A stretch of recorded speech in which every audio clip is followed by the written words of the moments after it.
DNA मित्रों, अगली खबर के विश्लेषण से पहले आपसे एक प्रश्न पूछना चाहता हूं। प्रश्न यह है कि समाज के लिए ज्यादा जरूरी कौन है, एक नेता या फिर एक शिक्षक? विश्लेषण के क्रम में हम इस प्रश्न का जवाब भी जानेंगे, लेकिन इससे पहले हम आपको बताना चाहेंगे कि एक शिक्षक पूरे समाज को बदल सकता है। एक शिक्षक आपके बच्चों को पढ़ाता है, वो बच्चों का दिमाग और चरित्र बदल देता है। आपके ज्ञान से, अपने ज्ञान से देश का भविष्य गढ़ता है। वहीं एक नेता पॉलिटिकल सिस्टम के लिए जरूरी होता है, वो देश को चलाने वाली नीति बनाता है। शिक्षक का योग्य होना अनिवार्य है, मगर नेता के लिए योग्यता की अनिवार्यता नहीं है। यही नेता नीति बनाते हैं, अपनी सैलरी बढ़ा लेते हैं, लेकिन देश का भविष्य गढ़ने वाला शिक्षक वेतन बढ़ाने वाले सरकारी आदेश की प्रतीक्षा में प्रदर्शन करता रह जाता है। डीएनए मित्रों, एग्जैक्टली यही हुआ ओडिशा में, जहां सैलरी बढ़ाने की मांग कर रहे शिक्षक प्रदर्शन करते रह गए। उनको आश्वस्त करते जो विधायक विधानसभा के अंदर गए, उन्होंने सर्वदलीय सहमति से खुद अपनी ही सैलरी 3 गुना बढ़वा ली।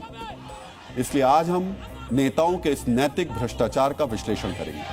डीएनए मित्रों, ओडिशा में विधायकों, मंत्रियों और मुख्यमंत्री के वेतन में अप्रत्याशित बढ़ोतरी हुई है।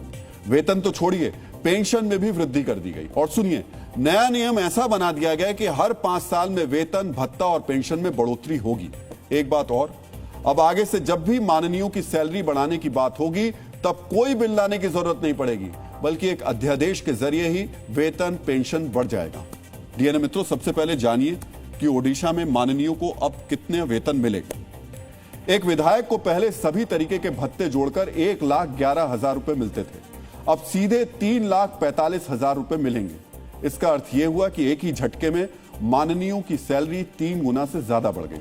मुख्यमंत्री को अब हर महीने 3,68,000 रुपए मिलेंगे। विधानसभा के अध्यक्ष को भी अब 3,68,000 रुपए मिलेंगे।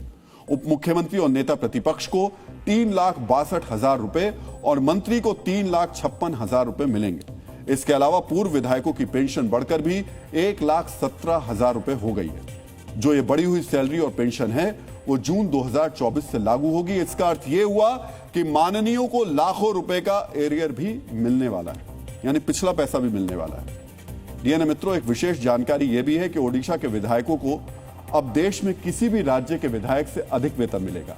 ध्यान से सुनिएगा, जो ओडिशा देश का 8वां सबसे गरीब राज्य है, देश का 8वां सबसे गरीब राज्य, वहां के विधायकों की सैलरी देश के बाकी किसी भी राज्य के विधायक से ज्यादा होगी।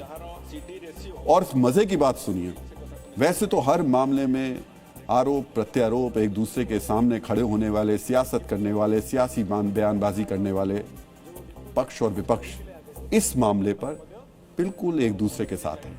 सर्वसम्मति से यह फैसला लिया गया है। माननीयों का तर्क यह है कि महंगाई बहुत बढ़ गई है, 2017 से सैलरी बढ़ी नहीं है, इसलिए एक साथ इतनी बढ़ोतरी हुई है। लेकिन इन माननीयों के नैतिक, ये जो इन्होंने काम किया है, और इसको कुछ लोग नैतिक भ्रष्टाचार भी कह रहे हैं, उसके बारे में भी हम आपको बता देते हैं वो क्या है। जिस विधानसभा में बैठकर नेताओं ने अपनी सैलरी बढ़ा ली, उसी के बाहर शिक्षक वेतन बढ़ाने की मांग करते हुए प्रदर्शन कर रहे हैं। सैलरी बढ़ाने, नौकरी रेगुलर करने, बेहतर सर्विस कंडीशन और कई दूसरी मांगों को लेकर शिक्षक सड़क पर हैं। इसमें प्राथमिक विद्यालय के शिक्षक शामिल हैं। इसके अलावा आदर्श विद्यालय शिक्षक संघ, प्रखंड वृहद शिक्षक संघ, एसएसबी शिक्षक संघ से जुड़े लोग हैं। ओडिशा के प्राथमिक शिक्षकों का पे स्केल 2,200 रुपए का है। उन्हें हर महीने 23,600 रुपए मिलते हैं। उनकी मांग है कि उनका ग्रेड पे 4,200 रुपए कर दिया जाए। इससे उन्हें हर महीने 60 से 70,000 रुपए के बीच मिल जाएगा। लेकिन यह मांग भी सरकार पूरी नहीं कर पाई।